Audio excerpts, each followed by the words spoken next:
Hello everyone. October the 22nd. So today I want to give you a probe of how amazing the universe works in terms of synchronicity with events long happened, reach Earth, and the timing is perfect. It is the moment we get that information received, downloaded, perceived, as it's all about perception. What we see is what is real. That's kind of it, what it is, and depending on where we stand, this will appear differently as we have a different perspective. It's that idea of looking at the tree from different sides, and the tree will look differently. So it is the moment of perception which counts, and there was that powerful gamma ray burst which made currents flow in the earth. Now this was an extraordinary event. It already has a Wikipedia page. Was an unusually bright and long-lasting gamma ray burst detected in the Neil Gehrels Swift Observatory. The gamma ray burst lasted for more than 10 hours since detection. This is one of the closest gamma ray bursts and is among the most energetic and luminous bursts. It allowed researchers to study it in detail. And it was coming from a source 1.9 billion light years away. That is still the closest gamma ray burst that has been observed. These are pulses of extreme energy, which are, as we guess, scientists guess, are the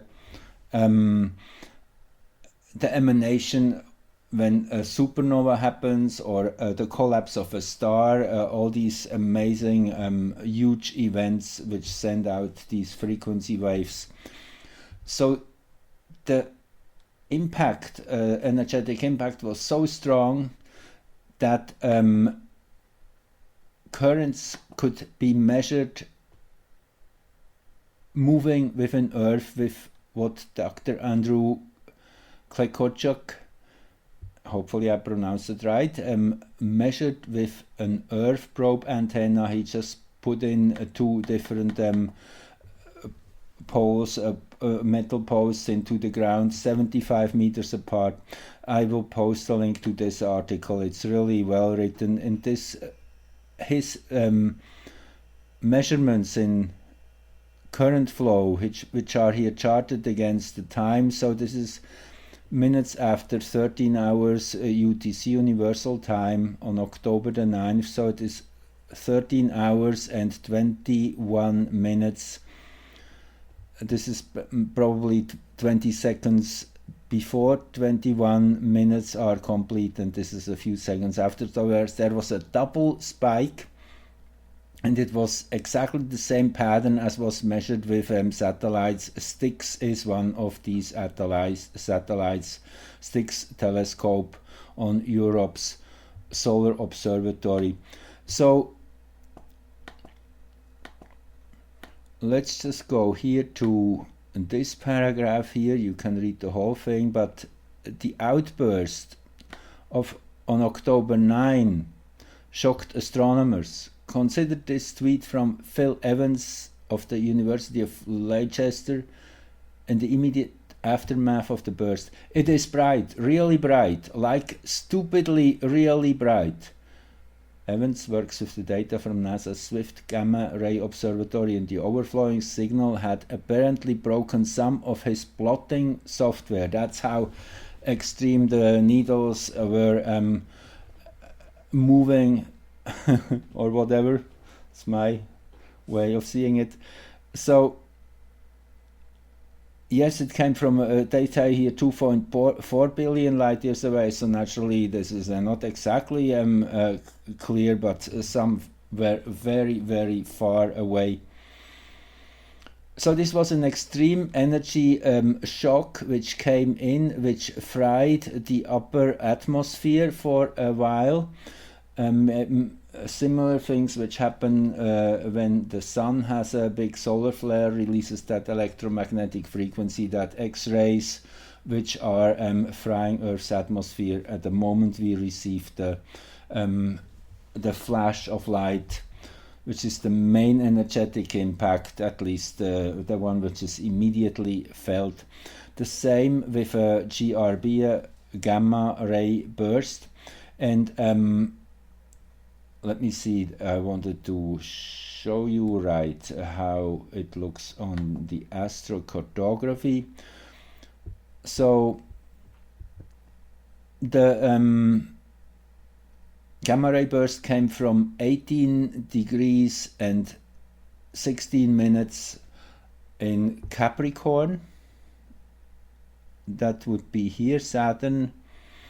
Let's just quickly look at the chart first, so you see how this showed up. So this is the Greenwich chart for that moment, and the source of the gamma ray burst was 18 degrees and 16 minutes Capricorn. And that was exactly overhead in India, over India, around here. You see here we have the Pluto in midheaven. So it's just a few degrees of Pluto here through Central Asia, India.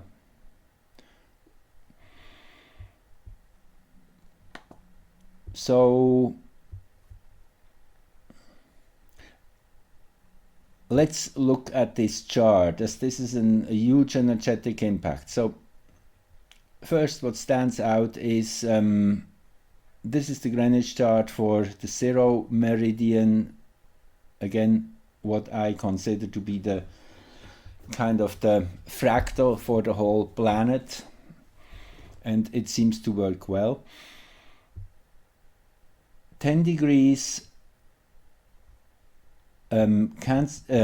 Taurus here at the 4th house cusp. That is where the last solar eclipse occurred, in the 11th degree of Taurus.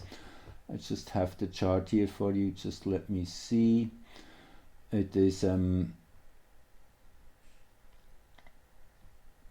this one here. See, 10 degrees and 35, 28, that is where the eclipse of April the 30th was most exact.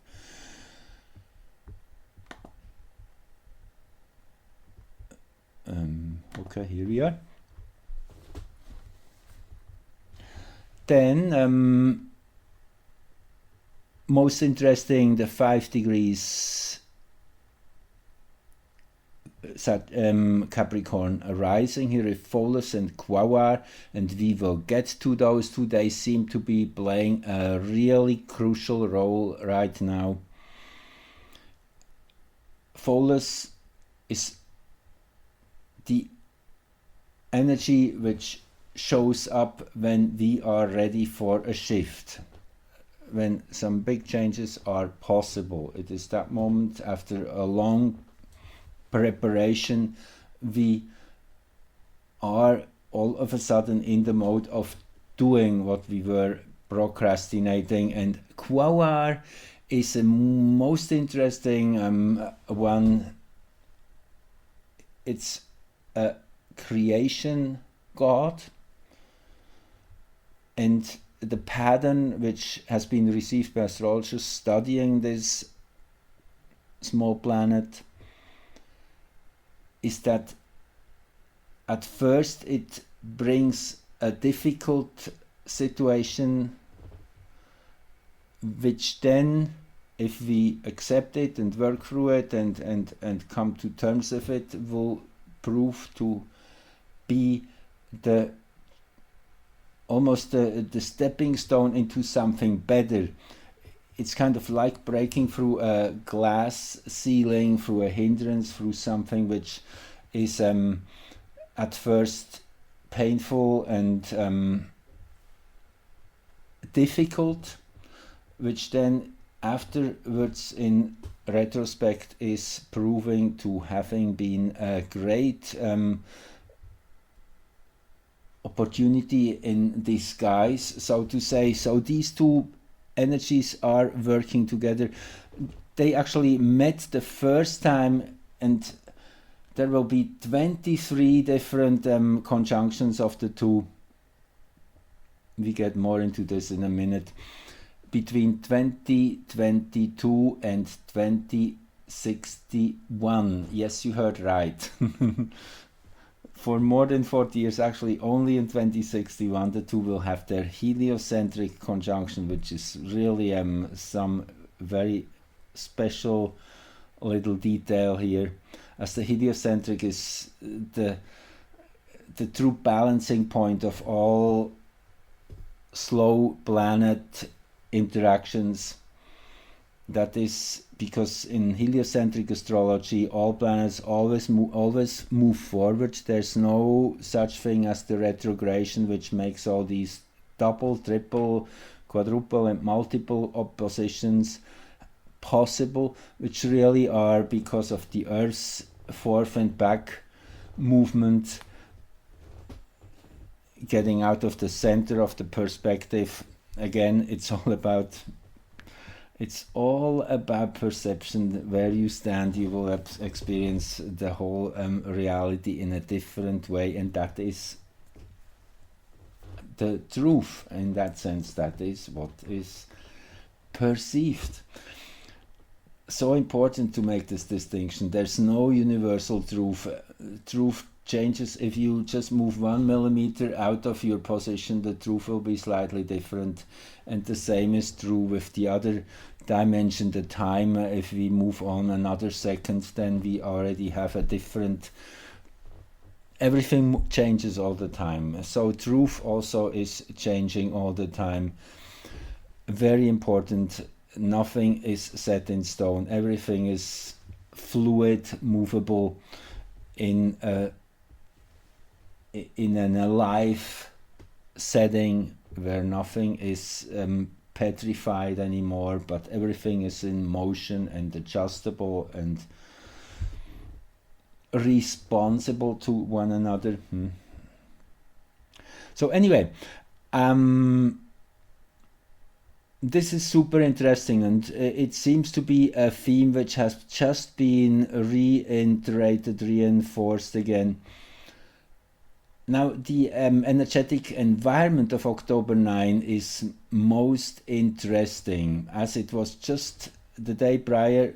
Pluto turned direct, stationary direct, which was a big one.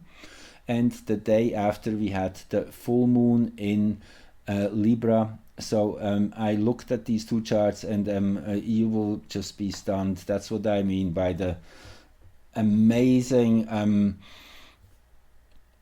synchronicity. Events show up here which happened 1.9 or 2.4 billion years ago. Really, that's how long it took for the light, the energy, the wave to travel until it finally reached us. So just think of the causal connection here, which is really beyond possible in a way, that it would show up in such a crucial moment and have such an extreme perfect timing. And I show you all that in the next 15-20 minutes, I hope. I don't want to get it too long, so I really want to focus. So that Pluto station chart of October the 8th is in itself a real powerhouse, starting with the Moon Jupiter conjunction here in early Aries. So it is a time of departure, of entering new territory, literally of being in that mode of winning back what we have lost. That's what it really is. It is, and it is coming naturally with this moon Jupiter. This is a great resource. And the moon, as always in mundane charts, represents the people, we the people. It's the soul of our planet is really in the human beings who are holding that collective feeling of humanness naturally, and of nature evolving. The moon is very much connected also to nature in a deeper way. It is that original deeper nature of ourselves which is primal, which reacts in a very instinctual way. So the moon is always very instinctual. I guess that's a really good word to keep for the moon, connected to survival and to following our gut feeling, our intuition. So that moon Jupiter, beautiful, powerful. Then this I like too a lot. Just days earlier actually, Hegeia, which is about health, well-being, entered Sagittarius, and this was a big shift, yes. And here is the vertex connected to it. The vertex is the higher dimensional direction. We are moving towards health, towards the recognition of health. We first had to move to the other extreme to see how this basic value has been attacked and has been tampered with, as we know. I mean, it's obvious now, I guess. No, it's really the time where that comes into the masses perception field. It's no more, it can't be prevented anymore. As it's again, existence has set up this whole script in a way that it's foolproof. That's how how we should see it. So anyway, let's just look at this here. This is where Jupiter's station, when Jupiter stations in November the 23rd, that's where the new moon will happen. I have the chart here for you. Just let me see which one is it. It's this one here. Yes. See, that is Jupiter's station turning direct. Just Jupiter. And at the moment when this happens, when to the second down, this is just short after this 137 degree Sagittarius new moon. So that's Sagittarian energy, Jupiter's energy. Jupiter will be super strong from November 23rd onward. We are building here truly a momentum now through the next few weeks. It is and everything is organic. It is quite an adventure naturally, and it's not just easy. We know that's absolutely so. But to see the silver lining and the possibility, the potential, allows us to take a little more of the pain and of the difficulty, and to go through it, to master the challenges. And they are exactly tailored to what we are able to manage.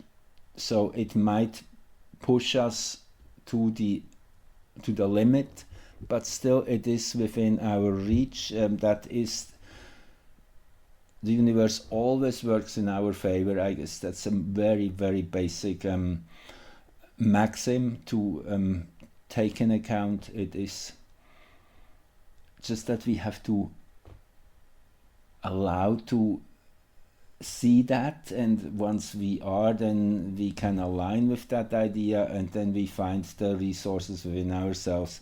It's all a magic concoction of how things finally break through, and we have everything really in place now. It's happening by itself. So let's look at this Pluto direct chart for another a little while, because there's quite a bit more hiding in here. So it's just before full moon. Actually, the ascendant here in Greenwich, 1521, is pretty much exactly squaring the full moon, which is here,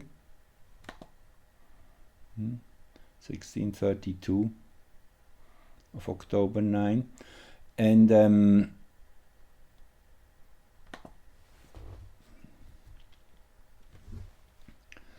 okay, here we have again, this is again Pluto's station chart here, the part of fortune, conjunct PHOLUS QUAOAR.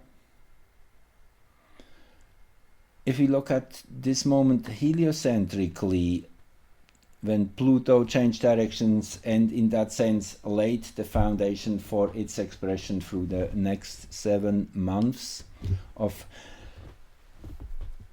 working its energy in a more external way towards the outside, whereas the retro motions always are sorting things out internally, getting ready, clearing the structures within to then have the necessary momentum outwardly to manifest what has been forming and which has been evolving inside. So that is a powerful moment when a planet changes direction, and you see in heliocentric Mercury here at 0 in the 1st degree Cancer.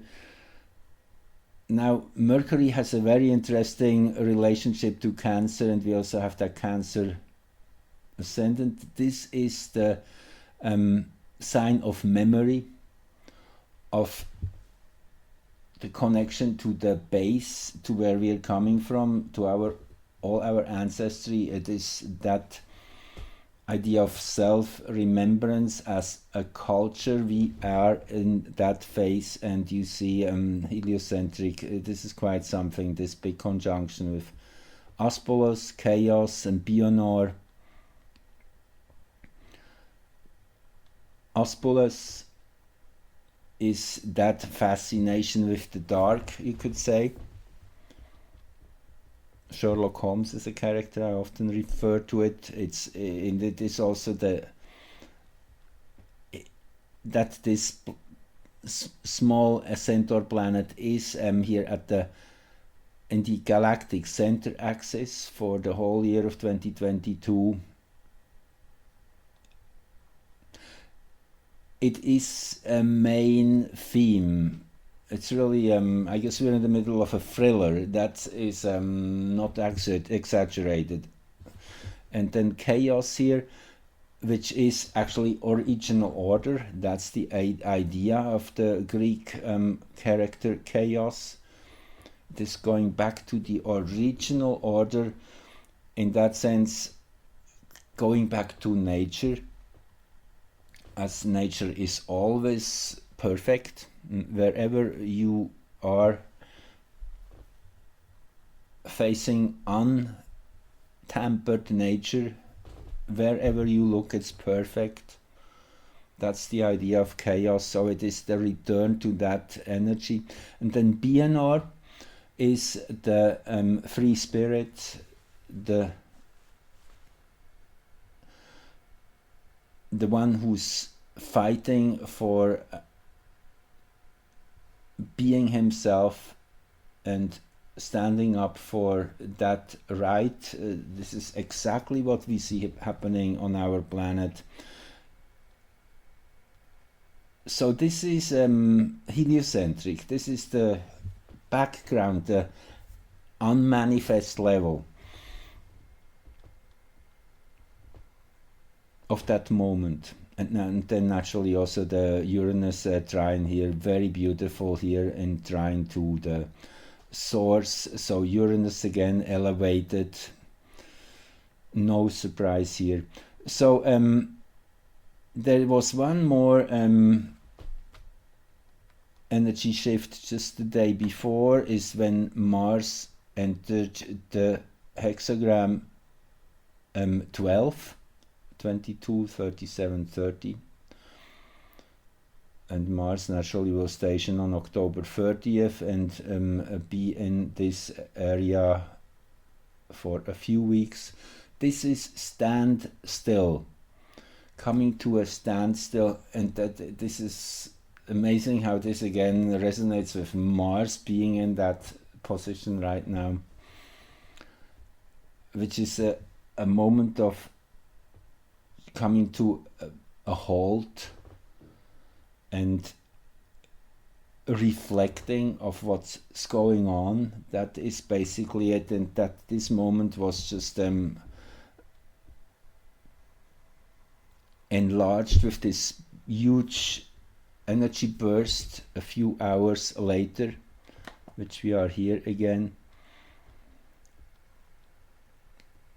That moment when that galactic gamma burst, intergalactic gamma burst occurred, there was a Moon-Venus opposition, an exact one.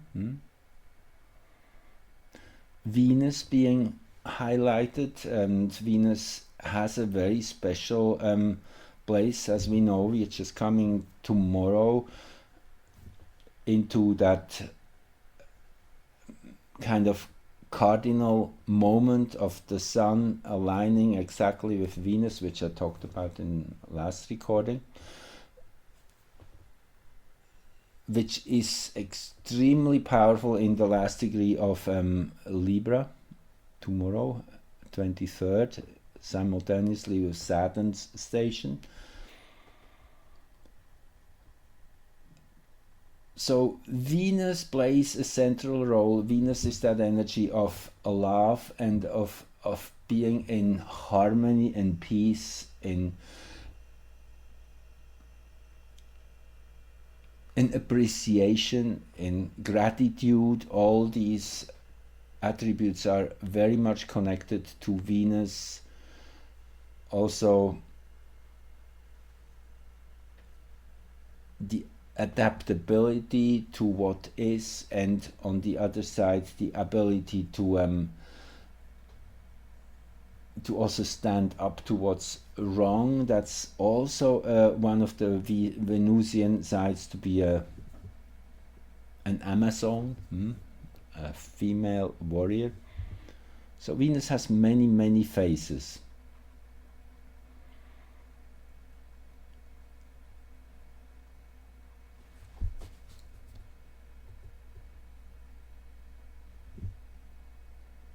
Another real gem here is that the Earth at the time of that energy burst was in hexagram 51, which is thunder below and thunder above, which is shock and surprise and unexpected events. So again, found that interesting.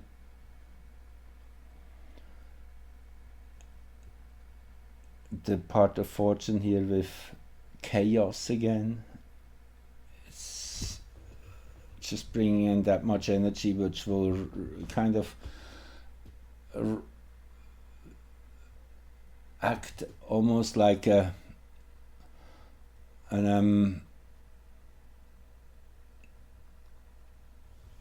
what is the word? When you vibrate sand, I guess you get the picture. If you increase the frequency of then the sand pattern changes. That's kind of the idea I get also with chaos. It is when the energy is raised, then the natural order is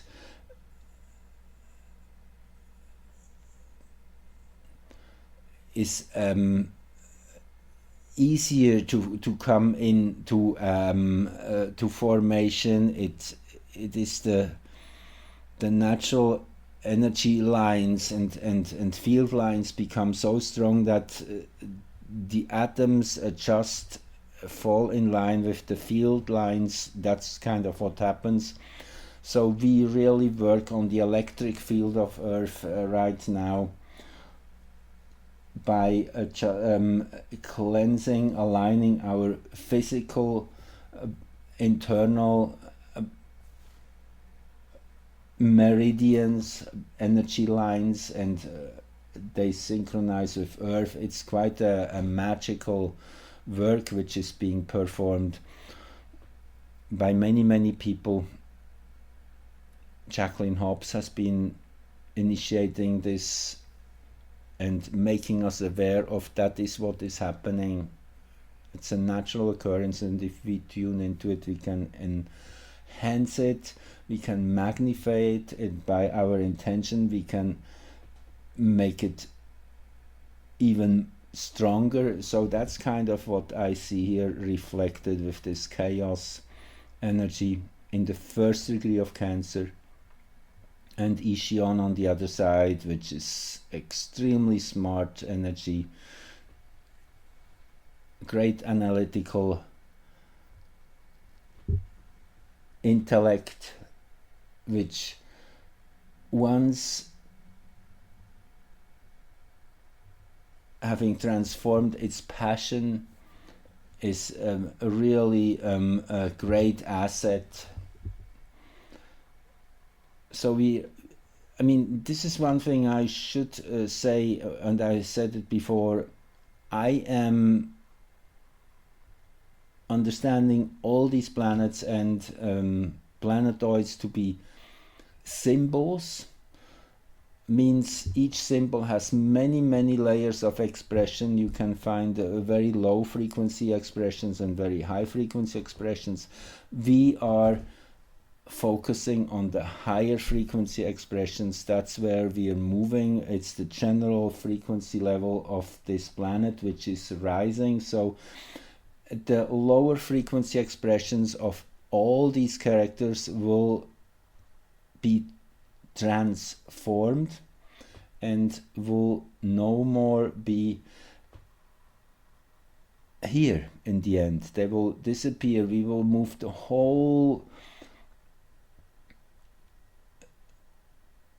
our whole reality into a higher frequency band, which means only the higher expressions will survive and the other ones will be deleted, gone, finito.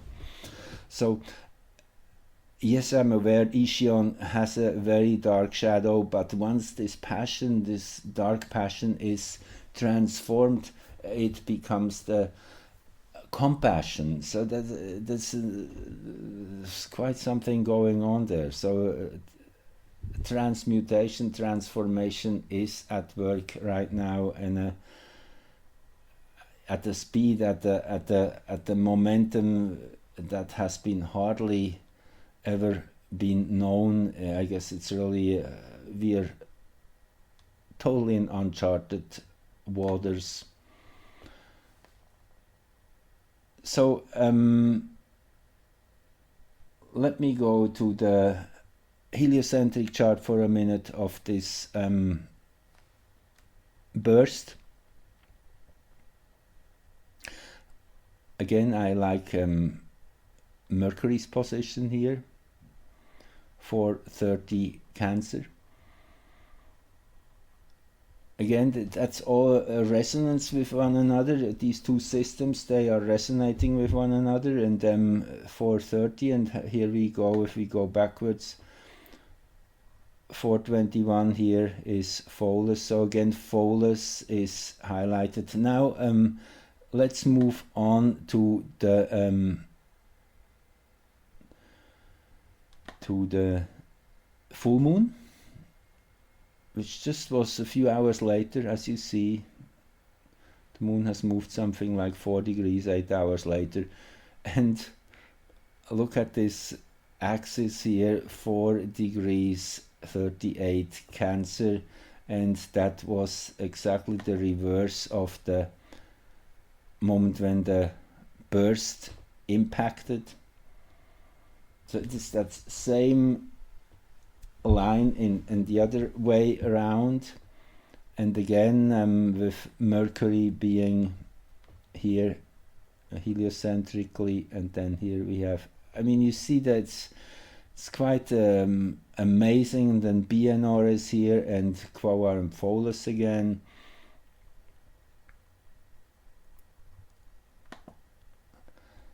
Let's see if I want to say something else here. No, I guess that's it. I wanted just to really show you the connections here.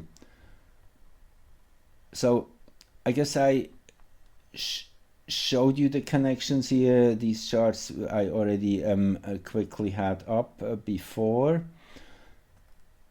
Now I thought I want to add a little addendum here about this PHOLUS QUAOAR conjunction. So the first one actually of this series occurred on February the 22nd, 2022, 22-2022.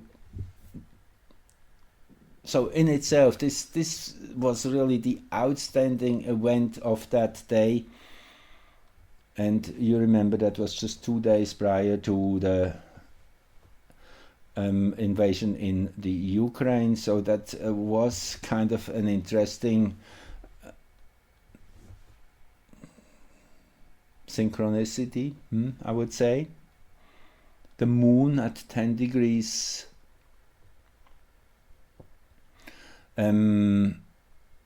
Scorpio, and again 10 degrees Scorpio.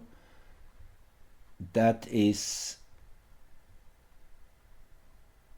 where the eclipse happened 2 months later.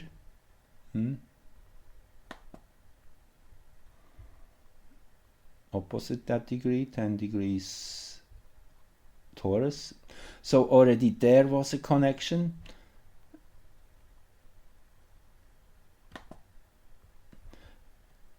Moon Uranus opposition. So it's an energy which shakes, which first hurts in some ways. Again, it's that moment when we finally break through the resistance and allow the pain to be felt in order to transform, to move to a higher level of expression. That PHOLUS energy, which is very much about initiation. Here they are, the two exactly at 7 degrees, by the way. And then the 7 is always an indication of there's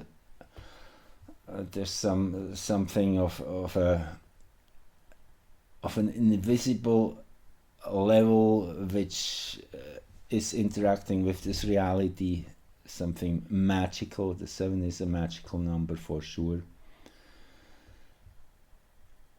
Then the second of these contacts, when PHOLUS and QUAOAR had an exact conjunction as seen from Earth, was on May 6 this year. I found this super interesting here. 1639 Libra was arising at that point, and we are still in this phase. The next one will be in February 2023, so we are still in this particular area where this chart was the starting point. And so 1639, and you see 1632 is the full moon, the sun's position when the moon was exactly full, and also it is in one other place. Let me see. Right, look here, 1639.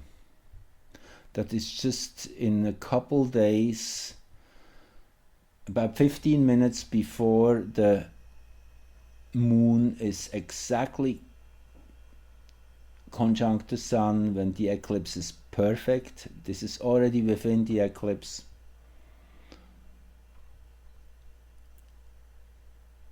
That the sun crosses the 2-degree Scorpio mark, which is the beginning of hexagram 28, which is too much of everything really. And I have that here already. I wanted to show you quickly. Let me see where I have it here. Okay, hexagram 28.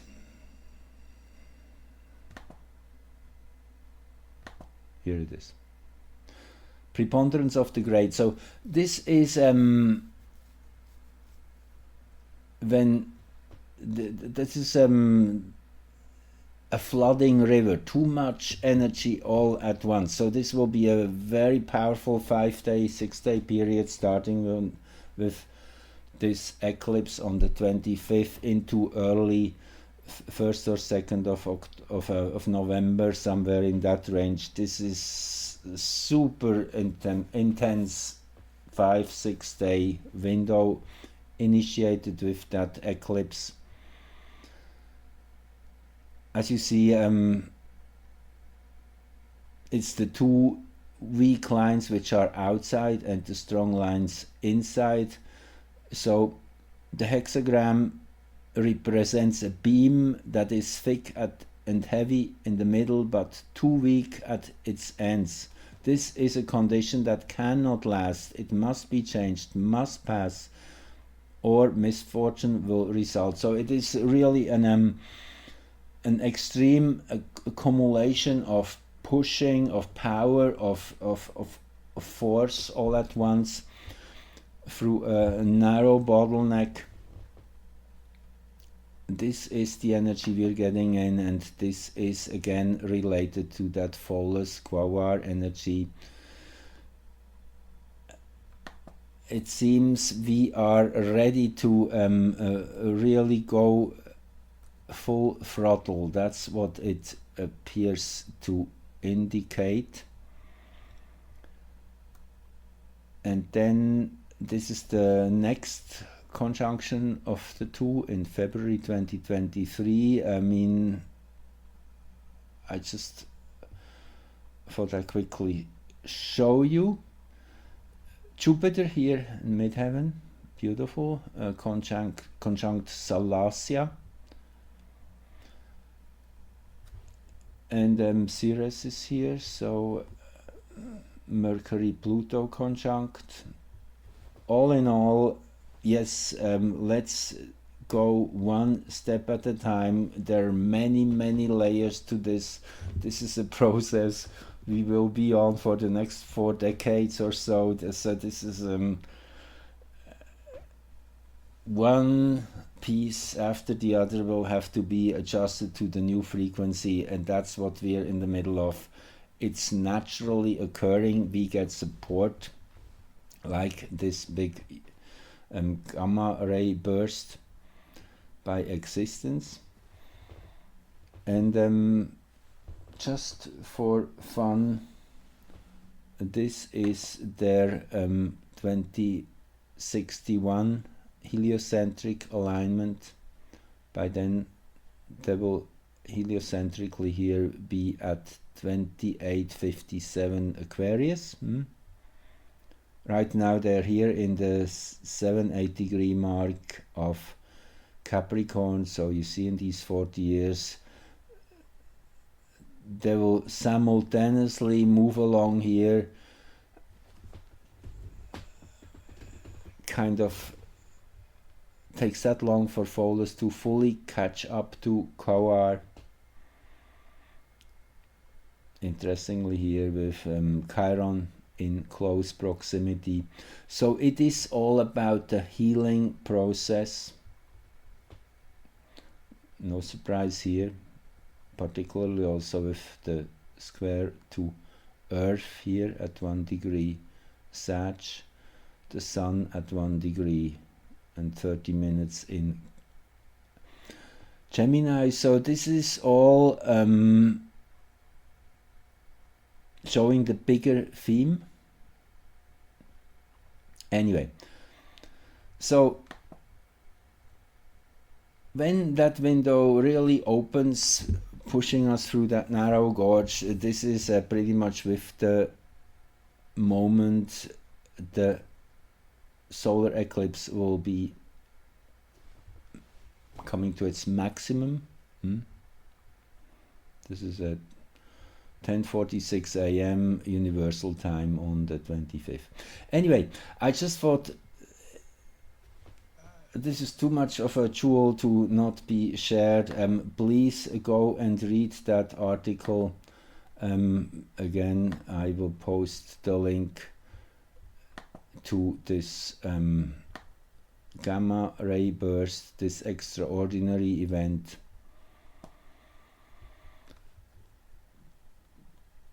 Well, thank you for listening, and yes, I guess that's the essence of what I have been showing here, is that there is we are plugged into a greater system of harmony and synchronicity than we can imagine, and it's all happening. It's on, you could say, on autopilot almost. Yes, we are still there sitting and holding the steering wheel, but everything is moving. There's no real need for effort anymore, at least not in the sense that we have to make things happen. We just have to allow to go along and do what feels right. Do it right now as we see it, as we realize it. Postponing is not working, because we will forget, something else will come, and the sequence of fractals is so fast right now. That's another reason why we might sometimes forget what we did 2 seconds ago. It is just that it's an extreme fast pace, and we're getting really into deep waters very soon, and the more we can hold our power and be in our truth, not giving an iota of space to a force we do not recognize, we do not honor anymore. We have the power to do that. These are mere silhouettes at this point. They will all soon fall down. Thank you for joining and listening, and enjoy the ride.